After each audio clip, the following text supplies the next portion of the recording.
ఈరోజు రాష్ట్రంలో జగన్మోహన్ రెడ్డి గారు ఏ విధంగా అధికారులు వాలంటీర్లు ఉద్యోగాలు పనంగా పెట్టి పార్టీకి పనిచేయాలని ఒక ఒత్తిడి ఈరోజు పెడుతున్నారో దానివల్ల ఎన్ని కుటుంబాలు ఇబ్బంది పడిపోతున్నారో ఎంతమంది వాళ్ళ ఉద్యోగాలు కోల్పోతారనే ఒక ఆలోచన కూడా లేకుండా కేవలం వాళ్ళ పార్టీ కోసం పనిచేయాలని చెప్పి ఒక ఒత్తిడి ఈరోజు చూస్తుంటే నిజంగా అంటే గతంలో కూడా ఎంతోమంది అధికారులను ఈ విధంగానే పొట్టన పెట్టుకున్నారు, ఎంతోమంది ఉద్యోగాలు పోవడానికి కారణమైనారు. ఈరోజు ఎన్నికల కమిషను చాలా క్లియర్గా వాలంటీర్లు ఎక్కడ కూడా పార్టీ ప్రోగ్రాంలలో పాల్గొనకూడదు, ఎక్కడ కూడా ప్రచారాలు చేయకూడదు అని చెప్పి చాలా స్పష్టంగా చెప్తుంది. అయినా కూడా జగన్మోహన్ రెడ్డి గారి ప్రోగ్రామ్స్ కావచ్చు, ఎమ్మెల్యేలు ఎంపీలు ప్రోగ్రాంలు కావచ్చు, ఇటు పార్టీ కార్యక్రమాలు ఏది జరిగినా కూడా వాలంటీర్లను వాడుకోవడం అనేది కూడా చాలా బాధాకరమైన విషయం. ముందే వాళ్ళకి ఉద్యోగాలు ఇప్పిస్తామని, లేదంటే వాళ్ళు ఈ వాలంటీర్లు ఉద్యోగాల వల్ల చాలా మేలు జరుగుతుందని ఒక క్రియేషన్ చేసి ఈరోజు యువతని ఎంతమంది తప్పుదోవ పట్టించినారో, యువతకి ఉద్యోగం పేరుతో చాకరీలు ఎట్లా చేపిస్తున్నారు అనేది కూడా చాలా స్పష్టంగా మనం అందరం కూడా చూస్తున్నాం. డిగ్రీలు బీటెక్లు చేసిన పిల్లలు వాలంటీర్ల పేరుతో 5,000 జీతంకి చాకరీలు చేస్తున్నారు. అంతేకాకుండా మద్యం షాపులలో డైరెక్ట్గా ప్రభుత్వమే మద్యం షాపులు నడపడము, ఆ మద్యం షాపులో చదువుకున్న పిల్లలను పెట్టడం అనేది కూడా బహుశా ఈ దేశంలోనే ఎక్కడ కూడా ఏ ముఖ్యమంత్రి కూడా చేసి ఉండడు. ఈరోజు ఏదైతే మీరు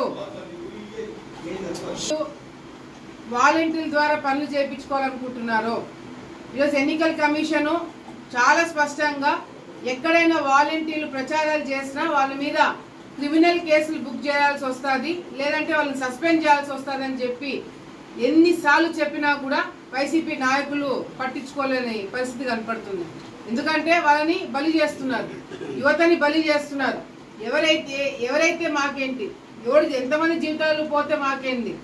ఈరోజు ఎన్నికల కమిషన్లు పెట్టే ఈ కేసులు ఏదైనా పెట్టి రేపొద్దున వాలంటీర్లుగా వాళ్ళు ఇరుక్కుంటే రేపొద్దున గవర్నమెంట్ జాబ్లకి అప్లై చేసుకోవాలంటే కూడా ఇబ్బంది కలుగుతుందనే ఆలోచన ఈరోజు వాలంటీర్లకు ఉండాలి.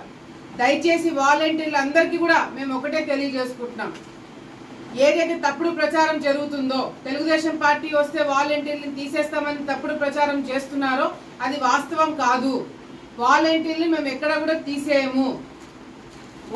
మేము వచ్చిన తర్వాత, మా ప్రభుత్వం వచ్చిన తర్వాత ఇంకా అవసరమైతే వాలంటీర్లకి జీతాలు పెంచుతారు, వాళ్ళకి ఇంకా ప్రమోషన్లు ఉంటాయి, ప్రభుత్వం తరపు నుంచి ఇంకా కొన్ని మెరుగైన వాళ్ళకి స్కీమ్స్ అందజేస్తామే తప్ప వాలంటీర్లను తీసేయము. కాకపోతే ఎవరైతే వాలంటీర్ సిస్టమ్ని అడ్డు పెట్టుకొని కొంతమంది ఈ సిస్టాన్ని తప్పుదావ పట్టించి ప్రచారంకి వాడుకుంటున్నారు, వైసీపీ పార్టీ కోసము వాళ్ళు పనిచేస్తున్నారు, ప్రజల కోసం కాకుండా ఈరోజు మీరు పార్టీ కోసం ఏ విధంగా పనిచేస్తున్నారో దానికి మేము అగెన్స్ట్ మాట్లాడుతున్నామే తప్ప వాలంటీర్ సిస్టమ్కి కాదు.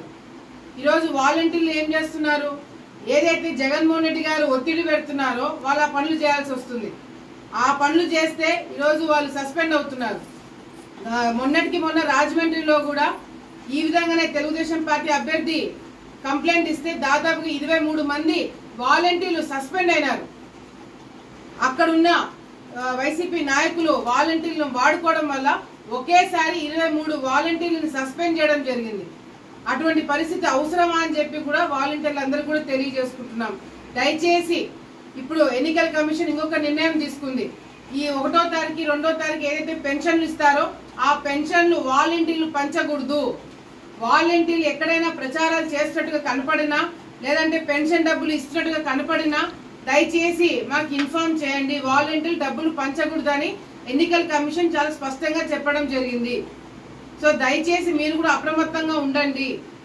లోపల చాలా చేస్తున్నారు జగన్మోహన్ రెడ్డి గారు. అధికారులతో ఎవరైతే అధికారులు వాలంటీర్లు కాకుండా సచివాలయం ఉద్యోగస్తులు కానీ ఎండిఓ కానీ వీళ్ళ ద్వారా పనిచేయడం వల్ల లోపల లొసుకులు చాలా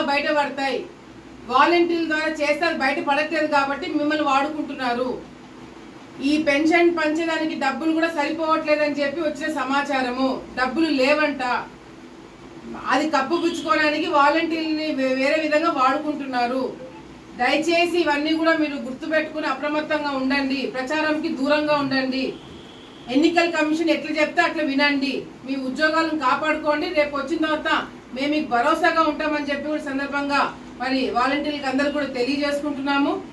అంతేకాకుండా ఈరోజు ఏదైతే అరాచకాలు అన్యాయాలు జరుగుతున్నాయో, ఎవరైతే ఇష్టం వచ్చినట్టు సోషల్ మీడియాను వాడుకొని ఇష్టం వచ్చినట్టు మాట్లాడవచ్చు అని అనుకుంటున్నారో, రేపు పొద్దున దానికి తీవ్రంగా మీరు ఫేస్ అవ్వాల్సి వస్తుంది. మీరు ఎన్ని చెప్పినా ఏం చెప్పినా ఓటర్లు డిసైడ్ అయినారు ఓట్లు ఎవరికి వేయాలనేది. తప్పకుండా రేపు పొద్దున మేము గెలవబోతున్నాము.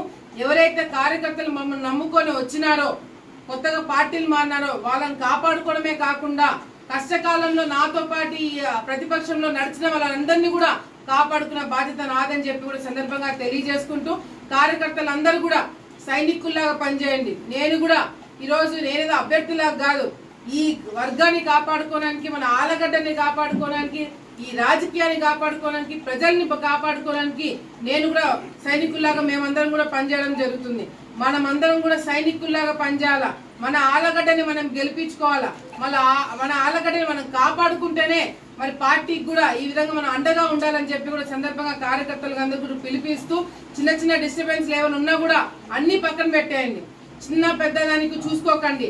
మనకి కావాల్సిన మన కాన్సన్ట్రేషన్ మొత్తం కూడా గెలుపు మీద, మెజారిటీ మీద ఉండాలని చెప్పి కూడా సందర్భంగా తెలియజేసుకుంటూ, చిన్న గ్రామాల నుంచి పెద్ద గ్రామాలు, టౌన్, మున్సిపాలిటీ ప్రతి ఒక్క చోట కార్యకర్తలు బయటికి వచ్చి కష్టకాలంలో పనిచేసి ఒకటి కాదు రెండు కాదు ఎన్ని ఓట్లయితే అన్ని ఓట్లు సంపాదించి పార్టీకి చేపించాలని చెప్పి కూడా సందర్భంగా ప్రతి ఒక్క కార్యకర్తకి పిలుపునివ్వడం జరుగుతుంది. వైసీపీ నాయకులు ఎంత దారుణంగా ఈరోజు స్టేట్మెంట్లు ఇస్తున్నారంటే, స్వయాన జగన్మోహన్ రెడ్డి గారే మీరు వాలంటీర్ ఉద్యోగానికి రాజీనామా చేసైనా సరే బయటపడి తిరగండి అని చెప్పి మాట్లాడుతున్నాడంటే, రేపు పొద్దున వాళ్ళ మీద కేసులు పడితే, క్రిమినల్ కేసులు పడితే వాళ్ళ కుటుంబాలను ఎవరు ఆదుకుంటారు? వాళ్ళ జీవితాలు చెడిపోతే ఎవరు కాపాడుతాడని చెప్పి జగన్మోహన్ రెడ్డి గారు ఆ స్థాయిలో, ఒక ముఖ్యమంత్రి స్థాయిలో ఉండాల్సిన హోదాగానే ఒక ముఖ్యమంత్రి మాట్లాడాల్సిన మాటనది. ఏ విధంగా మీరు వాలంటీర్లు రాజీనామా చేయమని చెప్పి మాట్లాడతారు? రేపు పొద్దున అదే పిల్లలకు ఉద్యోగాలు వస్తారని గ్యారంటీ ఏందండి? రేపు పొద్దున క్రిమినల్ కేసు పెడితే రేపు పొద్దున వాళ్ళు ఏదైనా ఉద్యోగానికి అప్లై చేసుకోవాలంటే ఆ క్రిమినల్ కేసు కనపడుతుంది కదా. మరి ఏ విధంగా మీరు మీ పార్టీ కోసం పనిచేయడానికి ఈరోజు వాలంటీర్లు బలి చేస్తారా? వాలంటీర్లు పార్టీలకు అతీతంగా ఉన్నారని చెప్పి మీరే కదా అన్నారు. ఒక పక్కన పార్టీలకు అతీతంగా ఉన్నారని ఎన్నికల కమిషన్ కి మీరే చెప్తారు, ఇంకో పక్కన వాళ్ళు మా పార్టీ వాళ్ళని లోపల మీరు చెప్పుకుంటారు. ఈరోజు వాళ్ళని బలి చేయడానికి అంటే ఇన్ని సంవత్సరాలు మీకు వాలంటీర్లు కష్టపడి పనిచేసి మీకు చాకరీలు చేసిన వాలంటీర్ల జీవితాలతో కూడా మీరు ఆడుకోవడానికి ఒక క్షణం కూడా మీరు ఆలోచించట్లేదు. మరి జనాల పరిస్థితి ఏందనేది కూడా ఒకసారి మీరు అందరూ కూడా ఆలోచించాలా. అసలు ముఖ్యమంత్రి స్థాయిలో ఉన్న వ్యక్తి ఏ విధంగా మీరు రాజీనామా చేసి పార్టీ కోసం చేయండి, సస్పెండ్ అయితే అయినారని చెప్పి ఎట్లా మాట్లాడతారండి? వాళ్ళ కుటుంబాలను ఎవరు కాపాడతారండి? ఆ 5,000 వచ్చేదానికన్నా వాళ్ళ మీద డిపెండ్ అయిన కుటుంబాలు ఏ విధంగా రోడ్డు మీద పడతాయండి? వాళ్ళ మీద రేపు పొద్దున క్రిమినల్ కేసులు పడితే ఎవరు దానికి సమాధానం చెప్తారనే ఇంగిత జ్ఞానం కూడా లేకుండా ఈరోజు వైసీపీ నాయకులు ఏ స్థాయికి దిగజారినారంటే, ఎవరిని పడితే వాళ్ళు వాడుకోండి, ఎంత మందిని కావాలంటే అంత మందిని వాడుకోండి. ఎందుకంటే జగన్మోహన్ రెడ్డి గారు ఆయన సొంత బాబాయిని చంపిన కేసులో ఇప్పుడు మళ్ళీ ఆయననే ఆ కేసు గురించి మాట్లాడి సింపతి కోసం వాడుకుంటున్నారు. వివేకానంద రెడ్డి హత్య కేసు ఈ 5 సంవత్సరాలు చేత కాకుండా ఎవరు చేశారో తెలుసంట, చంద్రబాబు నాయుడు గారు చేశారంట. ఈ 5 సంవత్సరాలు మాత్రం ఖాళీ కూర్చొని కాలక్షేపం చేస్తున్నాడు అంటే జగన్మోహన్ రెడ్డి గారు. నిజంగా చంద్రబాబు నాయుడు గారికి ఈ హత్యకి ఏదైనా సంబంధం ఉండింటే, తెలుగుదేశం పార్టీకి హత్యకి ఏమైనా సంబంధం ఉండింటే 5 సంవత్సరాలు గాదిలు కాసినారండి వైసీపీ నాయకులు. మళ్ళీ ఎన్నికలు వచ్చినాయి కాబట్టి ఆయనని మళ్ళీ ఈ విధంగా వాడుకుంటున్నారు వైసీపీ నాయకులు. అంటే సొంత కుటుంబ సభ్యులను చంపి ఆ చావుని ఏ విధంగా వాడుకోవాలనేది కూడా ఈరోజు వైసీపీ నాయకులు చాలా బ్రహ్మాండంగా నేర్పించినారు. తప్పకుండా ప్రజలు బుద్ధి చెప్తారు. దయచేసి వాలంటీర్లు పిచ్చి పిచ్చి నిర్ణయాలు తీసుకోకండి. మీకు అండగా మేమంతా ఉంటాము. మీరు ప్రజల కోసం ఉండండి, ప్రజా సమస్యల గురించి మాట్లాడండి. ఎన్నికల కమిషన్ ఎట్లా చెప్తే అట్లా వినండి తప్ప జగన్మోహన్ రెడ్డి గారు చెప్పారని మీరు రాజీనామా చేసి పెన్షన్ పంచడానికి ముందుకెళ్తే మాత్రము క్రిమినల్ కేసులు మీరు ఎదుర్కోవాల్సి వస్తుంది. రేపొద్దున మీ భవిష్యత్తుకి అది ఇబ్బంది కలుగుతుందని మీరు ఒక్కసారి మీ తల్లిదండ్రుల గురించి మీ భవిష్యత్తు గురించి ఆలోచించుకొని నిర్ణయం తీసుకోవాలని చెప్పి కూడా ఈ సందర్భంగా తెలియజేసుకుంటున్నాను.